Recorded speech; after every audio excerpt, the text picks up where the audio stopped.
దేవుని పరిశుద్ధ నామానికి మహిమ కలుగును గాక. ఆమెన్. మన ప్రభువును రక్షకుడునైన యేసుక్రీస్తు ప్రశస్త నామంలో మీ అందరికీ మా హృదయపూర్వక వందనాలు తెలియపరుస్తున్నాం.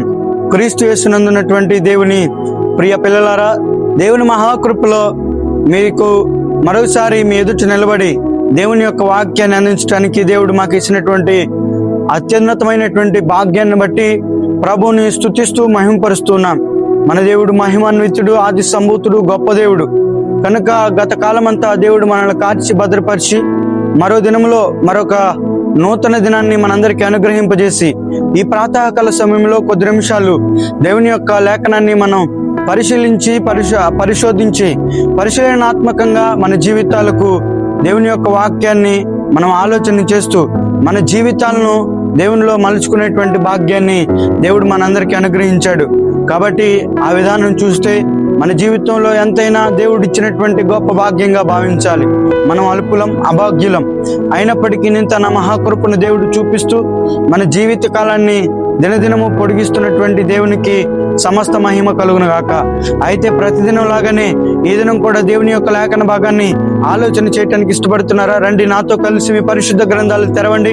మీ పరిశుద్ధ గ్రంథాల్లో నుంచి సామెతల గ్రంథం 15వ అధ్యాయం 8వ వచనాన్ని ఈ దిన ధ్యానం కొరకై చదువుదాం.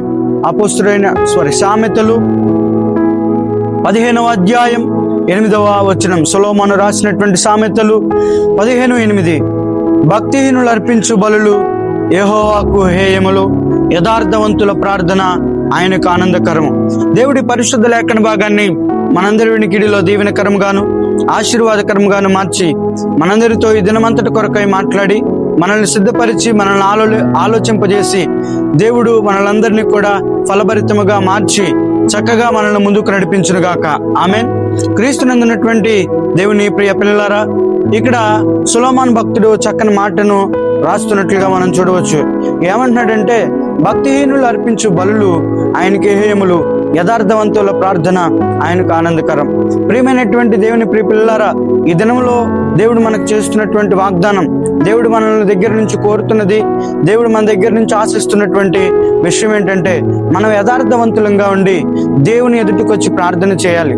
అందుకని ఆయన యెషయా గ్రంథంలో ఏమంటాడంటే, ఇదిగో విననేరుకున్నట్లు నా చెవులు మందంగా లేవు, రక్షింపనేరుకున్నట్లు నా చేతులు కురచగా లేవు.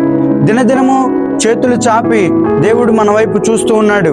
మనల్ని దీవించాలని, మనల్ని ఆశీర్వదించాలని, మనల్ని వృద్ధిలోకి తీసుకురావాలని దేవుడు యొక్క ఆలోచన. అయితే మనం ఏం చేస్తూ ఉంటున్నామంటే, దేవునికి ఇష్టమైనటువంటి పనిని చేయలేకపోతున్నాం. అసలు ఆయనకి ఇష్టమైన పని ఏంటయ్యా? ఆయనకి ఇష్టం వచ్చినట్లుగా మనం ఎలా ఉండాలి? ఆయనకి ఇష్టమైనటువంటి బిడ్డలంగా మనం ఎలా జీవించాలి అయ్యా అని అంటే, దేవుడు అంటున్నాడు, మీరు యథార్థవంతులుగా ఉండి ఆయనకు ప్రార్థన చేయండి. యథార్థవంతుల ప్రార్థన ఆయనకు ఆనందకరం అంటున్నాడు. ప్రియమైనటువంటి దేవుని ప్రియ పిల్లలారా, ఇదిగో భక్తిహీనుడు ఒక బలి అర్పిస్తే ఆయన సంతోషించుడు. ఎందుకనంటే, భక్తిహీనుడు అర్పించేటువంటి వాడు భక్తిహీనుడుగా ఉంటాడు. అంటే భక్తి ఉండదు, భయం ఉండదు, దేవుని మీద ఆశ ఉండదు, దేవుని మీద ఆలోచన ఉండదు, దేవుడి యొక్క కోరికను వాడు నెరవేర్చలేడు. కాబట్టి భక్తిహీనుడు దేవునికి ఇష్టడు కాదు. అందుకని ఆయన అంటాడు, ఒకటి సర్వాంగ హోమ బలులు అర్పించుట కంటే మాట వినటయే శ్రేష్టం అంటాడు. మనం దేవుని మాట వింటూ దేవుని దగ్గరికి మనం ప్రవేశించాలి. ఇదిగో మనం దేవునికి మమేకమై దేవుని దినదినము దేవునికి దగ్గరగా మన జీవితాలు కొనసాగించాలి అని అంటే, మనమేం చేయాలంటే యథార్థవంతులంగా ఉండి ఆయనకు ప్రార్థన చేసేవారుగా ఉండాలి. అసలు ఇలాంటి ప్రార్థన అంట ఆయనకు ఆనందకరం అంట. ఈ ప్రార్థన బట్టి ఆయన సంతోషిస్తాడు, ఆయన జ్ఞానం ఇస్తాడు, ఆయన వృద్ధిని ఇస్తాడు, ఆయన ఆశీర్వాదాన్ని ఇస్తాడు. కావున ప్రియమైనటువంటి దేవుని ప్రియ పిల్లలారా, మనం చేయవలసింది ఒకటి.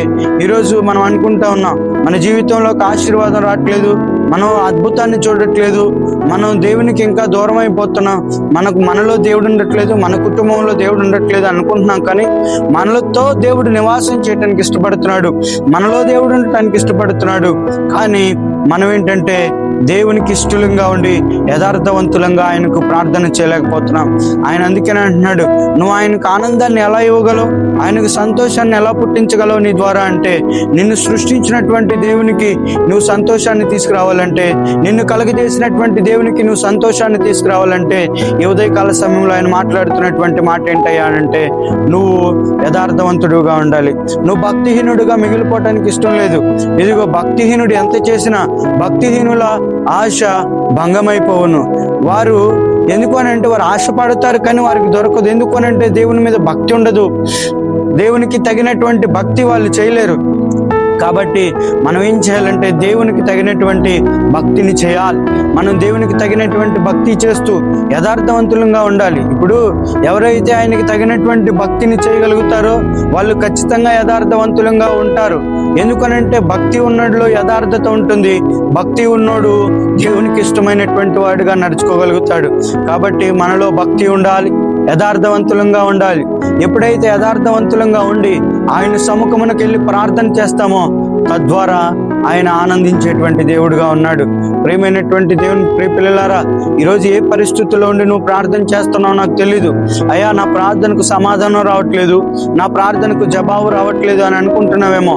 కానీ నువ్వు నీ భక్తిహీనతను తీసివేసి, హీనత అనగా అసహ్యము పుట్టించేది కాబట్టి దేవునికి అసహ్యత పుట్టించేది ఏదైతే ఉందో దాన్ని తీసివేసి యథార్థంగా దేవుని సముఖంలోకి వెళ్ళి ప్రార్థన చేస్తే ఖచ్చితంగా నీ మొర్రకు ఆయన సమీపంగా ఉన్నాడు.